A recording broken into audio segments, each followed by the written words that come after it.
कि राम नाम सत्य है, तो फिर किसी भी शुभ कार्य में क्यों नहीं बोला जाता? बड़ा अच्छा सवाल पूछा बेटे आपने। देखिए, मुझे ये सवाल सुन के अपने बचपन के दिन याद आ गए, जब हम दयाल सिंह कॉलेज में बीए के छात्र थे। वहाँ एक हिंदी परिषद थी, उसका मैं जनरल सेक्रेटरी था। Head of the department mister संत उसके अध्यक्ष होते थे। एक बार हमने अपने एनुअल फंक्शन में बुलाया हरिवंश राय बच्चन जी को, जो अमिताभ बच्चन के पापा हैं। वो आए, कार्यक्रम समापन की ओर था, तो मैंने उनका धन्यवाद करते हुए ये बोल दिया कि अब हम अपने छात्र संघ की ओर से, अपने गुरु वृंद की ओर से, समस्त विद्यार्थी परिषद की ओर से अपने आज के मुख्य अतिथि जी के प्रति सम्मान के रूप में श्रद्धांजलि अर्पित करते हैं। मैंने श्रद्धांजलि अर्पित करते क्या बोला कि सारे लड़कों ने हुटिंग शुरू कर दी। टीचर भी सारे कुछ असमंजस में पड़ गए, कुछ हंसने लगे, कुछ इधर उधर झांकने लगे। मैं भी बड़ी असहज स्थिति में आ गया। तो अमिताभ बच्चन की महानता देखिए, उनके पिताजी की, हरिवंश राय बच्चन की। वो उठकर आए मंच पर और कहने लगे कि भाई आपके इस तरीके से शोर करने का मैं अभिप्राय भली भांति जान गया हूँ। आप श्रद्धांजलि शब्द को लेकर जो आपके मन में शंकाएं हैं, उससे ये माहौल बना है। देखिए, कुछ शब्द रूढ़ होते हैं।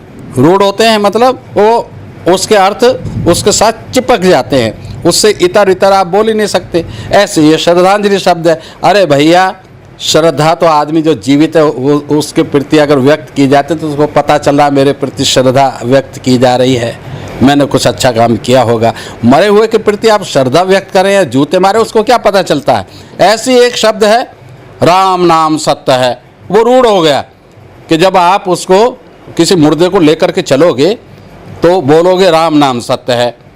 वो कहते हैं कि अगर वाकई राम नाम सत्य है तो आप किसी के जन्मदिन पे बोल के देखो ना, किसी की शादी के मौके पर बोल कर देखो कि लोग आपका सिर रंग देंगे जूते मार मार के।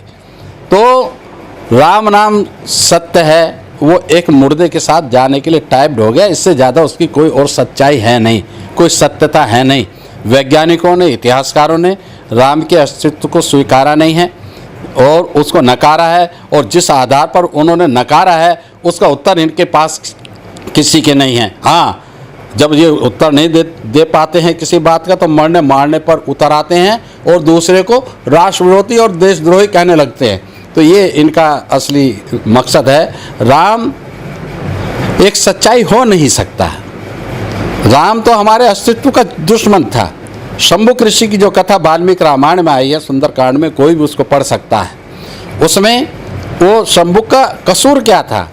शंभुक का कसूर ये था कि वो अपने समाज को संगठित कर रहा था। वो एक तरह की तपस्या थी, क्योंकि ये लोग करने नहीं देते थे, और उनके षड्यंत्रों को नाकाम करके अपने लोगों को पढ़ाने का काम करना ये कोई बुरी बात नहीं थी। बस ब्राह्मण को यही बुरा लग गया। ब्राह्मण ने जाकर के रामचंद्र जी को भड़काया। रामचंद्र जी भड़काने में आ गए और आकर के हमारे शंभुक ऋषि के पास जब वो आए हैं तो वो पेड़ पर सिर नीचे और टांग ऊपर करके लटके हुए तपस्या कर रहे थे। यानी कि जो व्यवस्था थी उसके उलट चल रहे थे, उसका मतलब आप ये भी ले सकते हैं। तो ऐसे शंभुक ऋषि की भगवान राम ने अपने हाथ से तलवार मारकर उसकी गर्दन काट दी। और गर्दन काट दी, इतना ही नहीं हुआ, देवता इतने प्रसन्न हुए, आकाश में से पुष्प वर्षा की उन्होंने। यानी कि सारे देवता, यानी कि सब देव का मतलब ब्राह्मण होता है, वो इतने प्रसन्न हुए कि रामचंद्र को हमारा कत्ल करने पर, हमारे बाप का कत्ल करने पर वो आशीर्वाद दे रहे हैं। तो वो राम कैसे सत्य हो सकता है, या हमारे लिए कैसे श्रद्धा का आधार हो सकता है? नहीं हो सकता। इसलिए ये कहना कि राम नाम सत्य है, चाहे मुर्दे के साथ कहो चाहे उससे अलग कहो, हमें तो कोई फर्क पड़ता नहीं। हमारे लिए तो राम नाम झूठ है और झूठ ही रहेगा। सदियों से हम देखते आए हैं राम का, जब कहते हैं ना राम राज आएगा, ये राम राज आएगा ना, हर चौक पर हमें पीटा जा रहा है। कहीं गौ के बहाने से, कहीं डायन बता दिया हमारी महिला को, उसको जला दिया, मार दिया। कहीं हमारे आदमी को मारना है तो उसे चोर बता दिया। किसी ने झूठ बोला, इसने चोरी कर ली, उसको सचमुच में मार दिया। ये सब षड्यंत्र हमारा अस्तित्व समाप्त करने के लिए चल रहे हैं, पर ये इसमें सफल होंगे नहीं।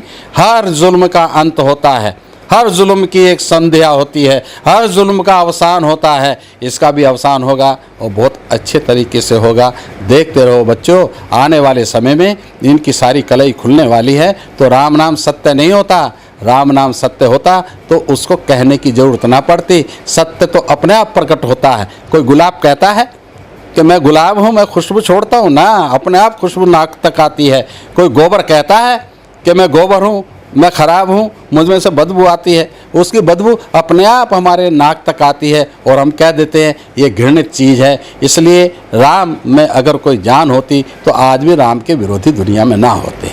ये बात इनको समझनी चाहिए, अच्छी तरह समझनी चाहिए। और राम नाम